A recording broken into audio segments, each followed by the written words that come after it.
Hello everyone, and welcome back to the channel. In today's tutorial, I'm going to show you how to set up a WireGuard VPN server and configure it on your Android device using the WireGuard VPN app. WireGuard is a modern, high-performance VPN protocol that's known for its speed, security, and lightweight design. If you're looking for a reliable and private way to browse the internet, this is it. So let's dive in and get everything set up step by step. First, open any browser on your device and go to the custom UDP website. Once you're on the homepage, tap the hamburger menu in the top corner to open the navigation options. Scroll down and select WireGuard VPN Server. This will take you to the account creation form.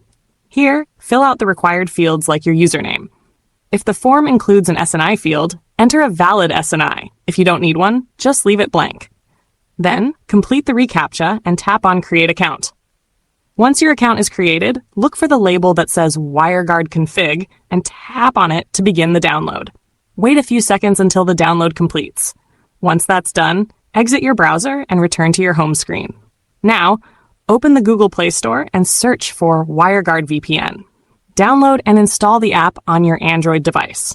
Once installed, go ahead and open the app to land on the home screen. On the WireGuard home screen, tap the plus icon at the bottom right corner.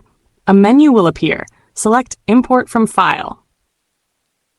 Navigate to your Downloads folder and select the configuration file you downloaded earlier. If you're using browsers like Chrome, sometimes the config file gets saved with a .txt extension. You'll need to rename the file to remove .txt before importing it. I used Opera browser, so my config downloaded correctly without any changes. Once imported, tap on the configuration profile to view your server details. If you need to make any changes, such as adding an SNI, tap the profile, click the pencil icon, and go to the endpoint field. Add your valid SNI before the server address, then hit save. Everything's set. To connect to the VPN, just tap the radio toggle next to your profile. Once it turns green, you're securely connected using WireGuard. And that's it. You've successfully set up your very own WireGuard VPN server and configured it on Android. WireGuard gives you top-tier security with blazing fast speeds, all while being incredibly efficient. If you found this tutorial helpful, don't forget to like, share, and subscribe to our channel for more easy-to-follow VPN guides. Thanks for watching, and I'll catch you in the next one.